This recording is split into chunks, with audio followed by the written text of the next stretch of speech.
Okay, guys, everybody here? Good? Okay.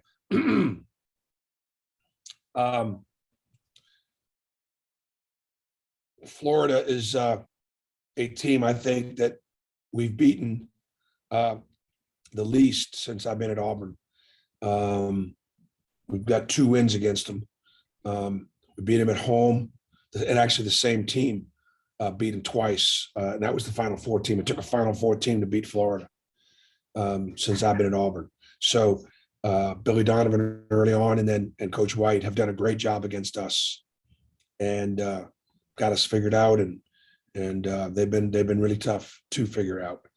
They're probably coming up here pretty pissed off about their loss last night to Alabama.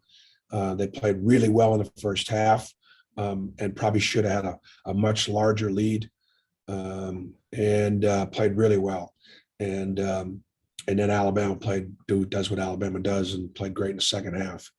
So they've got to be disappointed, but knowing they got a chance to get feeling better about themselves, they come up here and get this one. Florida owns one of the best non-conference wins in our league, and that is over Ohio State, an Ohio State team that's beaten the number 2 team in the country, Duke. And so obviously, they're very, very capable.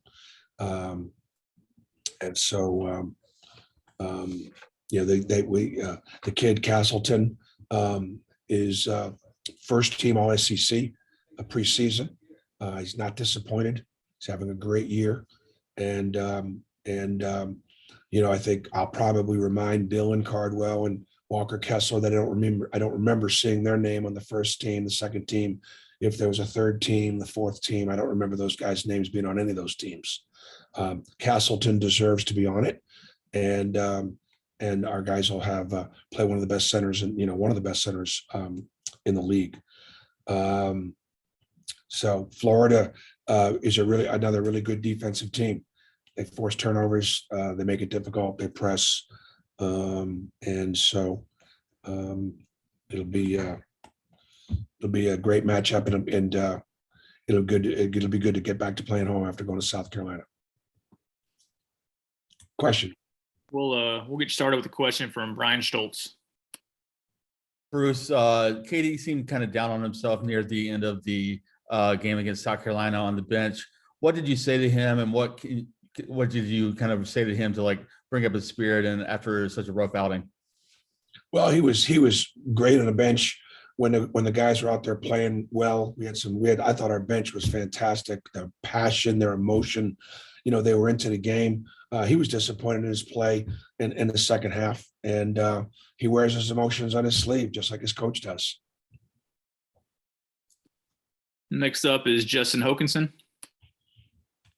Hey, Bruce. Not to compare teams, because I know you don't want to take anything away from your past teams, but the depth on this team and kind of how they handle it. Just looking through the amount of games that guys have played, at least 3 or 4 minutes a game. What goes into that? How are guys so unselfish? How does it kind of, I guess what makes that so successful? What makes that work? Well, I think it starts with recruiting.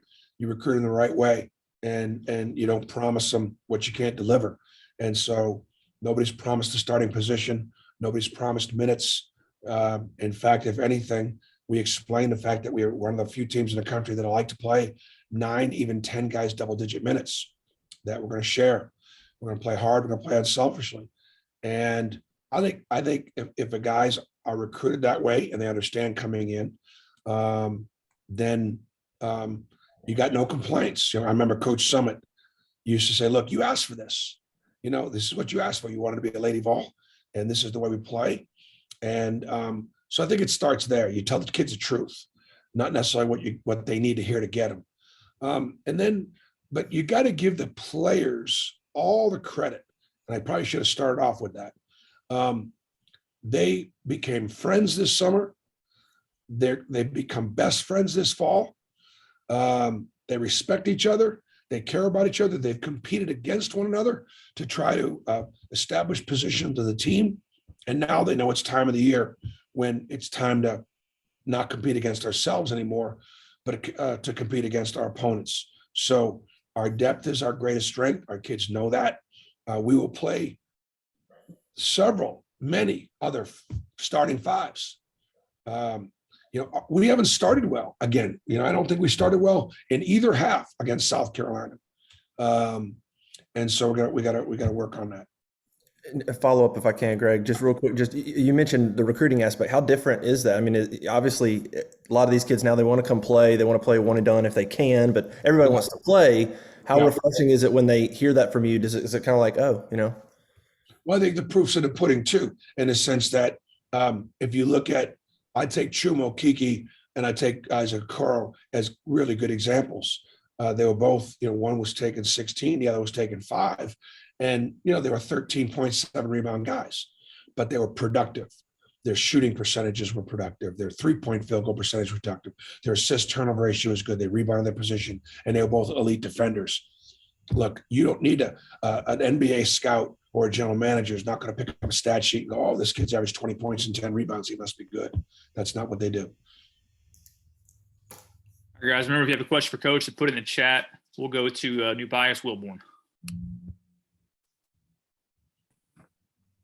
Bruce, how's it going today, brother? Good, New Bias. How are you? Man, I'm good, man. Had a good day today so far.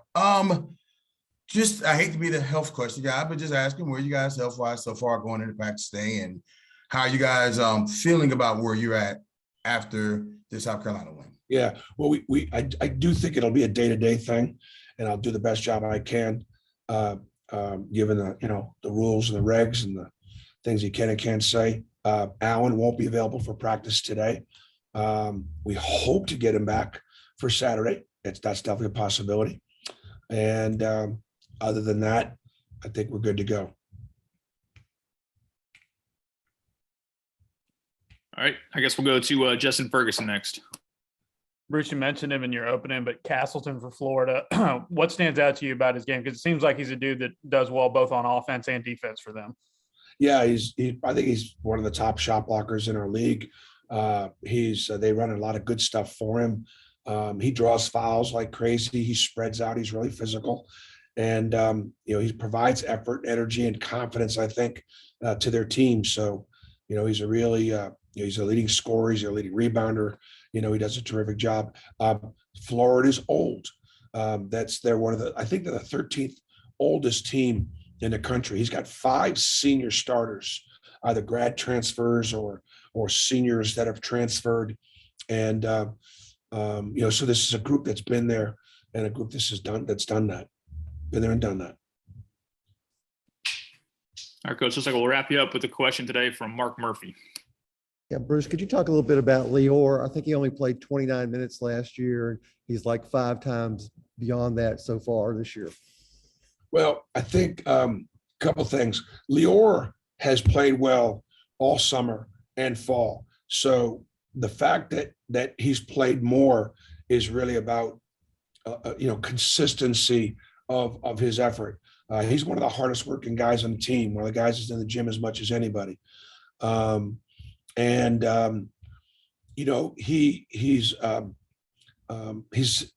done it himself,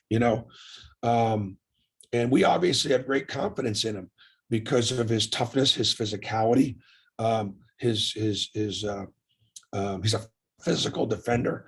We're very confident in him when he's got a good open look. Against South Carolina, he turned the corner, put the ball on the floor, ran Ira Bowman's chip drill to perfection, just come off 2 feet, gave Walker a nice easy bounce pass. So he's a good player. I mean, Lior's a good player.